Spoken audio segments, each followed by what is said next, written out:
और ये भी लगा दीजिएगा। वो लौंडा क्या नाम है जो आया था JVKS, क्या नाम? जयराम महतो। बता दीजिएगा उसको, दायरे में रहो तुम, बता दीजिए उसको, बता दीजिएगा, है ना। कहा कि 10 लाख का साड़ी भाभी के लिए। अरे लुच्चा, हमारी माँ बहनों को पत्नी बोलेगा साला ये। और ये चुनाव लड़ा था तो बहुत बड़ा हितैषी था ये, तो बाहरी लोग के खिलाफ में क्या लड़ा चुनाव? स्थानीय लोग के खिलाफ लड़ेगा चुनाव, JM के खिलाफ में लड़ेगा चुनाव। स्थानीय जो मेरा महतो है, मथुरा प्रसाद महतो जी, मथुरा महतो लोकल है। आप पैसा लेके वहां से लड़ गए आप।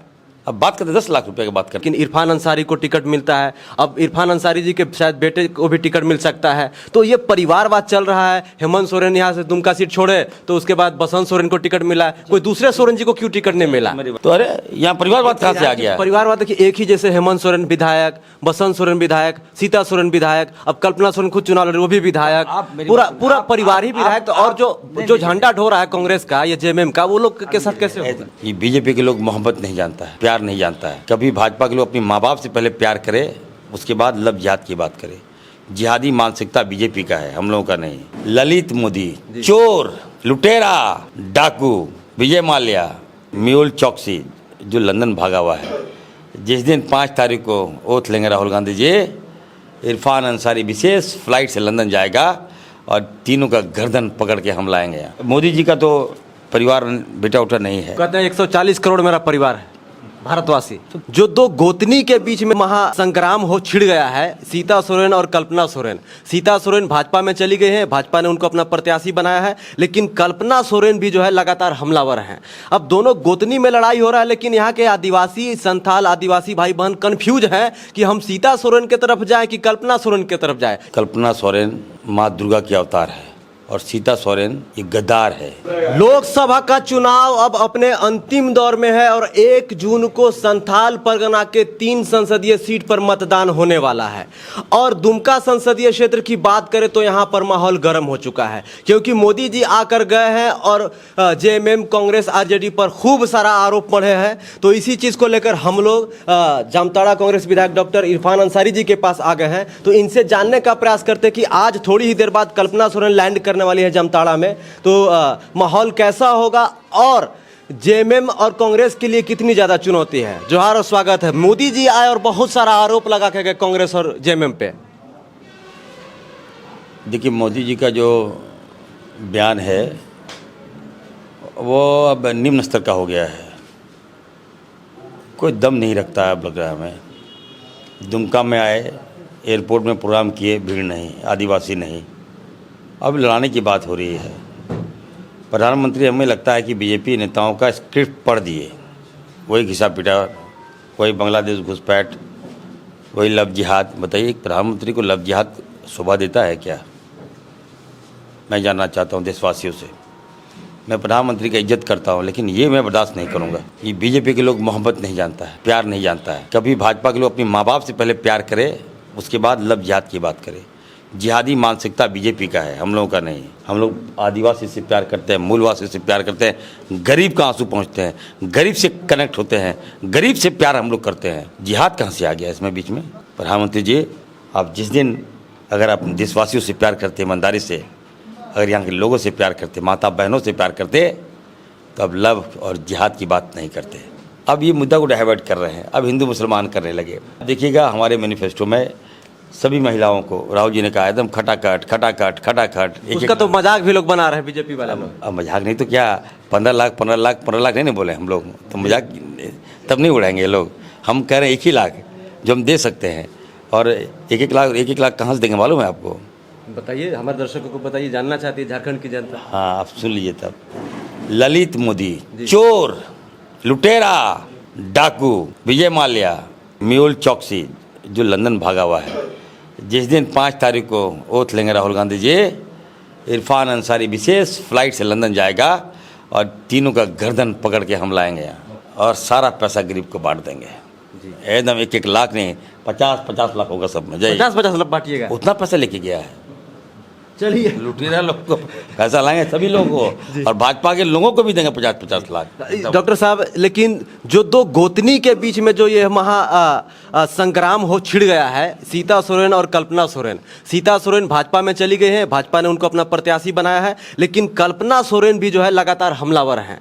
अब दोनों गोतनी में लड़ाई हो रहा है, लेकिन यहाँ के आदिवासी संथाल आदिवासी भाई बहन कंफ्यूज हैं कि हम सीता सोरेन की तरफ जाएं कि कल्पना सोरेन की तरफ जाएं। ये समझ में नहीं आ रहा है लोगों को, हम लोग जब ग्राउंड पे जाकर रिपोर्टिंग कर रहे हैं तो। देखिए, कल्पना सोरेन की तुलना सीता सोरेन से मत कीजिए। कल्पना सोरेन माँ दुर्गा की अवतार है और सीता सोरेन ये गद्दार है, याद रखिएगा। इसने गद्दारी किया है गुरुजी के परिवार से। आपने उस परिवार के साथ बेवफाई की है, इसकी सज़ा आपको मिलेगी। ये मत सोचिएगा कि आप मोदी जी आ जाए और आप जिता के चले जाएं या नहीं। यहाँ जामताड़ा में इरफान अंसारी बैठा है। हम तो अपने हमारा जो क्षेत्र है दुर्गा माँ का हम लोग बहुत मानते हैं। येलो येलो रे दुर्गा माँ येलो रे, ठीक है, आ गई है माँ, और खत्म कर देंगे, भस्म कर देंगे। कितनी सीटें जीत रहे हैं 14 में से झारखंड में आप लोग? हम लोग 8 या 9 जीतेंगे 100%। 8 या 9 सीट एकदम 100%। लिख लीजिए आप। मोदी जी 400 पार का नारा कल भी देके गए। 400 पार जी, अब की बेर 400 पार। देखिए, हमको लगता है आपकी बार मोदी जी पार। मोदी जी कहाँ पार होंगे बताइएगा हमारे दर्शकों को तब तो। अब चौकीदार है वो, उनके पास झोला है, अब वो कहाँ भागेंगे। 25 तारीख को कैबिनेट किए, मालूम है ना आपको। आनंद फानन में मोदी जी ने कोड ऑफ कंडक्ट का उल्लंघन किया और 25 तारीख को कैबिनेट बैठक। चुनाव आयोग के पास तो गए थे आप लोग? हाँ, आपने इस 25 तारीख को क्या क्या आपने पास किया, हम जानना चाहते हैं। कहीं ऐसा तो नहीं आप देश को छोड़ने की तैयारी कर लिए? क्या आपको यह अंदेशा हो गया कि हम आप समाप्त हो रहे हैं? आप देख लीजिएगा, 1 को जो वोटिंग होगा और 4 को जो काउंटिंग होगा, हमें लगता है कि प्रधानमंत्री जी यहाँ से भागेंगे। कहाँ जाएंगे भाग के? ललित मोदी, या बोले ना आपको। जी, ललित मोदी किंगफिशर के जो मालिक थे, विजय माल्या, मेहुल चौकसी, कहाँ है ये लोग? पता नहीं कहाँ, ये लोग बाहर, देश के बाहर होंगे। तो आप समझ जाइए, आप क्या बोलेंगे? हम बोलेंगे कि अजीब बात करते हैं, इतना इशारा को समझिए। तो अभी हमारे साथ डॉक्टर इरफान अंसारी जी मौजूद, बातचीत के लिए मौजूद थे। देखिए, मुकाबला बहुत ही जबरदस्त होने वाला है आपका दुमका लोकसभा सीट में। सुनिए, आप मुझे अच्छे लगते हैं क्योंकि आपका नाम ही भौकाल है। समझे, जब बोलता है भौकाल टीवी, इसको बना के रखिए आप, और आगे बढ़िए, मेरी शुभकामनाएं। और ये भी लगा दीजिएगा, वो लौंडा क्या नाम है जो आया था, JVKS क्या नाम? जयराम महतो। सुनिए, बता दीजिएगा उसको। दायरे में रहो तुम, बता दीजिए उसको, बता दीजिएगा, है ना। कहा कि 10 लाख का साड़ी भाभी के लिए जी। अरे लुच्चा, हम साड़ी गए थे गरीब जनता के लिए, अपनी बहनों के लिए, अपनी माँ के लिए साड़ी खरीदने गए थे। जो जामताड़ा की माँ बहनें हैं उसके लिए हम साड़ी लाते हैं। ये निकम्मा आदमी, बताइए, लौंडा भी अभी राजनीतिक में क्या आया है, बात करेगा? बताइए, 10 लाख रुपये का साड़ी अब हम गरीब के लिए खरीदते हैं। अब पता कर लीजिए किसी से भी, अपनी माँ बहनों के लिए हम साड़ी खरीदते हैं। आज से नहीं, जब से विधायक बने उसी समय से हम खरीदते आ रहे हैं। और पत्नी को, हमारी माँ बहनों को पत्नी बोलेगा साला, ये इसलिए समझा दे रहे हैं, इसको बता दीजिएगा। ये ज़्यादा भोग भोग मत कीजिए। आए थे ना, ये ना आए हैं, बढ़िया से रहिए, बोल रहे हैं इसको हम, ठीक है। देखते हैं, हाँ हाँ, देखते हैं, बता दीजिएगा कि तुम बढ़िया से रहो, ठीक है। और इरफान अंसारी से ही मत करो, अपने आप को तुलना करता है, टैग करता है ताकि मेरा फॉलोअर बढ़ जाए। पहले लड़ो, जीतो, उसके बाद फॉलोअर बढ़ाना अपना। झारखंड में रहने वाले सभी झारखंडी हैं, बस याद रखिएगा। और ये चुनाव लड़ा था तो बहुत बड़ा हितैषी था ये, तो बाहरी लोग के खिलाफ में क्या लड़ा चुनाव? स्थानीय लोग के खिलाफ लड़ेगा चुनाव, जेएम के खिलाफ में लड़ेगा चुनाव। स्थानीय जो मेरा महतो है, मथुरा प्रसाद महतो जी, मथुरा महतो लोकल है। आप पैसा लेके वहाँ से लड़ गए आप। अब बात करते 10 लाख रुपए की बात करते हैं। कहाँ से उनको चुनाव लड़ना चाहिए था? बहुत आप बाहरी करते हैं, तो बाहरी खिलाफ क्या लड़ गए थे आप चुनाव? बहुत बड़ा हितैषी थे, तो अब 85,000 वोट काटते तो हम लोग जीत जाते, तब समझते आप कितना बड़ा, बहुत बड़ा नेता है ये लड़ेगा स्थानीय से और गाली दीजिएगा बाहरी को। हम नहीं जानते, पैसा लेके बाहरी को गाली दीजिएगा, ये सब नहीं चलेगा, बता दीजिएगा। किससे पैसा लिए हैं? अब नहीं समझ, बेवकूफ़ है सब लोग, क्या मूर्ख है सब लोग। बाहरी को गाली दीजिएगा, बाहर से पैसा लीजिएगा और स्थानीय लोग से लड़ेगा। उनका विधायक जी वो आए तो एक बात एक और निकल गया। वो जब यहाँ पर आए थे जामताड़ा में, जहाँ हम लोग अभी इंटरव्यू करें, यहाँ से बस 5-7 किलोमीटर की दूरी पे, वो बोले कि आपके पिताजी फुरकान अंसारी साहब की वो जो है आंदोलनकारी थे। चलिए, उनकी बात सही है, लेकिन इरफान अंसारी को टिकट मिलता है। अब इरफान अंसारी जी के शायद बेटे को भी टिकट मिल सकता है। तो ये परिवारवाद चल रहा है। हेमंत सोरेन यहाँ से दुमका सीट छोड़े तो उसके बाद बसंत सोरेन को टिकट मिला, कोई दूसरे सोरेन जी को क्यों टिकट नहीं मिला? बहुत सारे जेएमएम के। हम राजनीति चलाते हैं, हम पार्टी देखते हैं, हमको पार्टी बचाना होता है। जनता ने फुरकान अंसारी पे विश्वास किया, जनता ने गुरुजी पे विश्वास किया, ठीक है। और उसके बाद जनता ने उनकी बेटी पे विश्वास किया, जनता ने खुद लाया हम लोग को। हम किसी और को टिकट देंगे ताकि क्या हमारा पतन हो जाए? तो विधायक जी नहीं, मेरी बात सुनिए, हम पार्टी बनाए बचाएंगे ना भाई। मेरे पार्टी से लाखों लाख लोग का रोजगार है, कनेक्टेड है, काम करता है, विधायक बनता है। हम चुनाव लड़ते हैं तो पूरा हमारा जो कास्ट का समाज है, अदर कास्ट को वोट करता है, वो जीतता है उधर। तो अरे यहाँ परिवारवाद कहाँ से आ गया? परिवारवाद देखिए, एक ही जैसे हेमंत सोरेन विधायक, बसंत सोरेन विधायक, सीता सोरेन विधायक, अब कल्पना सोरेन खुद चुनाव लड़ी वो भी विधायक, पूरा परिवार ही विधायक। तो और जो झंडा ढो रहा है कांग्रेस का या जेएमएम का, वो लोग के साथ कैसे होगा? ऐसा थोड़ी है कि 81 सीटों में 81 हमारा परिवारवाद है क्या? 2-3 देखिए, जनता भी चाहती है, जनता जागरूक है, जनता को विश्वास हम पर है, जनता को विश्वास गुरुजी परिवार पर है, जनता को विश्वास फुरकान अंसारी के परिवार पर है, याद रखिएगा, ठीक है। अब वो हम लोग पे भरोसा, उन लोगों ने ऐसा काम किया कि भरोसा कायम रखा है। आप मेरे सीट पर किसी अंसारी को लड़ा देगा तो नहीं जीतेगा वो। हम तो दावे करते जीता, लड़ा के दिखा दीजिए आप, जनता नहीं देगी वोट उसको, क्योंकि जानता है इस परिवार पर विश्वास है, इन लोगों ने त्याग दिया है, इनका मेहनत है, हमने खड़ा किया लोगों को। आज जितना भी कार्यकर्ता है मेरे पिताजी से कहीं ना कहीं कनेक्ट प्रभावित है। आज रोजी रोटी चलता है, परिवार चलता है, आन बान अगर आप मेहनत पर खड़ा हुआ है तो कहीं ना कहीं गुरुजी का देन है या फुरकान अंसारी का देन है यहाँ, तो उसको उस परिवार को भूल जाएगा क्या? नमक हराम तो नहीं है लोग यहाँ। अब आप कहेगा नहीं, बड़ा बात कीजिएगा। और मैं तो ये कहूँगा, पहले तो देखिए, मोदी जी का तो परिवार बेटा उठा नहीं है जी, ठीक है जी। वो कहते हैं 140 करोड़ मेरा परिवार है, भारतवासी। तो क्या करेंगे? जब बेटा नहीं तो क्या बोलेंगे? हम भी तो, अगर मेरा बेटा नहीं तो हम ही बोलते हैं। अच्छा, हम क्या बोलेंगे? नेतागिरी करने में क्या बोलते हैं? इनका जो बेटा है अदानी अंबानी, उनका बेटा है। मोदी जी का बेटा अदानी अंबानी है। आप समझिए ना भाई, पूंजीपति लोग है, पूंजीपति लोग हैं। आप अभी सारा समझिए ना आप। मैंने कहने का मतलब है, देखिए, औलाद से जब तक आपका प्यार नहीं होगा, समझ गया ना मेरा जो भावना है, हमको लगता है जी, अगर जब तक आपके बाल बच्चे नहीं होंगे, जब तक आप बच्चे को गले नहीं लगाइएगा ना, तब तक आप देश को गले नहीं लगा सकते। मेरा बेटा का कल एक्सीडेंट हो गया है जी, मालूम है। आ रहा था भाभी, कल्पना भाभी को देखने के लिए आ रहा था। कल ऐसा एक्सीडेंट हुआ बता नहीं सकते। मैं तो कल कुछ खाया नहीं, हमने गलत नहीं किया। लोगों के, लाखों लोगों की दुआएं हैं हमारे साथ। जो एक्सीडेंट किया, फ़ोन आया कि चारों बच्चा आपको मर गया। मेरे पास फ़ोन आया आईओ का, हम तो एकदम सन्न हो गए, परिवार को बता नहीं पा रहे थे। लेकिन देखिए ऊपर वाला का चमत्कार देखिए, जो हम बोला, जो ये लड़का जो है महतो बोल दिया, ऐसा गंदा बात बोल दिया, भाभी के लिए साड़ी 10 लाख का। अगर गरीब का हम साड़ी नहीं बांटते, गरीब को अगर हम मदद नहीं करते, तो आज मेरा बेटा जिंदा नहीं होता। ऊपर वाले की कृपा से चारों बच्चा बच गया। आज इतना सीरियस इंजरी हुआ, बताइए, गाड़ी का एकदम पर छक्का उड़ गया, किसी का पैर टूट गया, सर टूट गया, बदन टूट गया, लेकिन जिंदा रह गया। ये दुआ कहीं ना कहीं लोगों की दुआएं हैं, मेरे परिवार के साथ है, मेरा बच्चा बच गया, वो चारों बच्चा बच गया। सोचिए, तो आप बात करते हैं कि बोलता पत्नी के लिए, भाभी के लिए साड़ी खरीद रहा है, कितना हल्की बातें करने लगा ये लोग।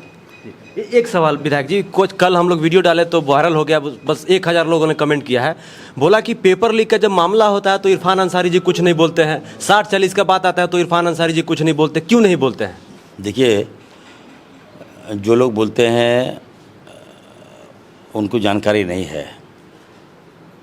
युवाओं का हर मुद्दा को मैं बड़ी एग्रेसिवली कहिए मैं उठाता हूँ, पार्टिसिपेट करता हूँ, और युवाओं के साथ हूँ मैं, चाहे वो जेपीएससी हो, चाहे वो जेसीएससी हो। आज हमारे युवाओं का भविष्य बर्बाद हुआ, इसके जिम्मेवार हम लोग नहीं हैं। हम तो चाहते हैं अच्छा करना, अच्छा से अच्छा करना, लेकिन देखिए बार बार हमारी सरकार को, अभी तो 2 ही साल नहीं हुआ मेरे सरकार में, 3 साल तो कोरोना चला गया, 2 साल में हमारे मुख्यमंत्री को जेल भेज दिया भाजपा ने। हम लोग तो प्रयास किए, एक जेपीएससी मुख्यमंत्री जी निकाला, सबको रोजगार दिए। अभी जेसीएससी का आपने देखा होगा, सीजीएल का हम लोग एग्जाम निकाले थे। अब आप देख सकते हैं, मैं अपने युवाओं को कहूँगा, आवाम को कहूँगा, सीजीएल में बीजेपी के कार्यकर्ता ने एग्ज़ाम लिया, बैठा, कैसे सरकार को बदनाम करता है। मेरे विधानसभा क्षेत्र का आरएसएस का लड़का लोग जामतड़ा में आके मैं एग्ज़ाम दिया, और केवल फॉर्म भरा वो लोग, देख लीजिए, फॉर्म भरा इसलिए कि नहीं, पास होने के लिए नहीं भरा फॉर्म, इसलिए कि वहाँ से जाके हम दिखा दें पब्लिक को कि हम चोरी कर रहे हैं, हम पेपर फाड़ रहे हैं। ये चुटका मिल गया हमको, गलत फलत लिख के, और वहाँ फाड़ दिया पेपर ऊपर। ताकि एग्ज़ाम कैंसिल हो जाए। ये भाजपा का मानसिकता अपने युवाओं से कहना चाहता हूँ, आपके भौकाल चैनल के माध्यम से कहना चाहता हूँ, इनको पहचानिए। सारा जांच करने के बाद जो रिपोर्ट आया, ये भयावह था। ये रिपोर्ट बीजेपी बदनाम कर रही है, बीजेपी हमारे युवाओं का एग्ज़ाम से वंचित कर रही है। तो फिर से मैं कहूँगा, अभी भी कुछ समय है। हमारी चंपई सोरेन जी से बात हुई है, ऑब्वियस है युवाओं का जो गुस्सा है वो वाजिब है, क्योंकि समय पार हो रहा है। मैं भी जानता हूँ, नौकरी नहीं मिला लोगों को सर। हाँ देख लीजिए, नहीं देखिए, केवल हमसे गुस्सा मत कीजिए, देश के प्रधानमंत्री जिम्मेवार है उसका। हम लोग ददर की ठोकर खा रहे हैं, हमारा पैसा नहीं मिल, देखिए ना, हमारा रॉयल्टी का पैसा नहीं मिला, जीएसटी का पैसा नहीं मिला, रोज जो जॉब है हम लोग क्रिएट कैसे करेंगे बताइए। मुख्यमंत्री को जेल भेज दे रहा है, 2 साल से काम नहीं करने दे रहा है। अब बताइए, डरा के मार दिया। हमारे मुख्यमंत्री जी आदिवासी मुख्यमंत्री बने, एकदम नॉट नोटिस किया, सोचिए ना, नॉट नोटिस, 9 महीना, मतलब हर महीने में नोटिस। हम काम क्या करेंगे, नोटिस का रिप्लाई करते करते करते हमको जेल भेज दिया, 2 साल चला गया। आप समझिए चीज़ों को। हम समझते हैं कि हमारा युवा काफ़ी समझदार है, वो समझ रहा होगा। हम डेफिनेटली अपने युवाओं से कहना चाहते हैं कि इरफान अंसारी आपके साथ है, हम हर मुसीबत में आपके साथ हैं। आप जब भी याद करते हैं मैं वहाँ आप मुझे पाते हैं। तो आपकी चिंता हमें है, हम अपनी सरकार से मांग करेंगे कि अभी हमारे पास 5 महीने बचे हैं जी। तो इन 5 महीने में जैसे ही चुनाव ख़त्म होगा, हम लोग एग्ज़ाम, हम मुख्यमंत्री से बात करके हम एग्ज़ाम निकालेंगे। और इस बार और ये भी कह देंगे कि जो देखिए, जो चोरी होता है, जो गैंग है ना, ये भाजपा से मिले हुए हैं। ये सारे गैंग जो पेपर जो लीक करता है, ये यूपी और बिहार के लोग हैं। कोई झारखंडी बता दे, कोई गैंग बता दे, कोई गिरोह बता दे कि झारखंडी लड़का लोग पेपर लीक किया हो, कोई गिरोह बता दे, हम राजनीतिक से इस्तीफा ले लेंगे। गैंग का एक्सपर्ट जो है यूपी से आता है, उसमें भी बिहार के लोग थे वहाँ, बिहार से आता है। वो लोग चोरी करवाता है और सरकार को बदनाम करता है। अब मान लीजिए आप पेपर ही चोरी कर लीजिएगा, अब जहाँ से पेपर आ रहा है वहीं आप चोरी कर लीजिएगा। हम तो सरकार का हम थोड़े दिखना, क्वेश्चन ला रहे हैं हम, मान लीजिए दिल्ली से ला रहे हैं, अब उत्तर प्रदेश में आप हाईजैक कर लीजिएगा, वहाँ चोरी कर बेच दीजिएगा, अब बदनाम हमारी सरकार को कर दिए। क्या करेंगे? सिस्टम को सुधारेंगे। और हम अपने युवाओं से कहना चाहते हैं, थोड़ा धैर्य रखिए। हो सकता है अगर आपकी दुआ लगेगी तो मैं भी सरकार में आ रहा हूँ, और निश्चित तौर पर मैं सबसे पहले इन चोरों को मैं बंद करूँगा, जो बदला लीजिएगा आप लोग, साजिश करता है जो जी। ठीक है, युवाओं के भविष्य के साथ जो खिलवाड़ कर रहा है ना, जो एग्ज़ाम हम लेना चाहते हैं लेने नहीं देता है, इन पर लगाम लगाएंगे और युवाओं को रोज़गार हम लोग जरूर देंगे। यकीन मानिए, विश्वास कीजिए और महागठबंधन को वोट कीजिए। शुक्रिया। हमारे साथ बातचीत करने के लिए जामताड़ा कांग्रेस विधायक डॉक्टर इरफान अंसारी जी मौजूद थे। बातचीत कैसा लगा आप कमेंट के थ्रू बता सकते हैं। बाकी 1 जून को मतदान होने वाला है झारखंड के 3 संसदीय क्षेत्र पे, दुमका, राजमहल और गोड्डा पे। जय हिंद, वंदे मातरम, जोहार झारखंड, शुक्रिया।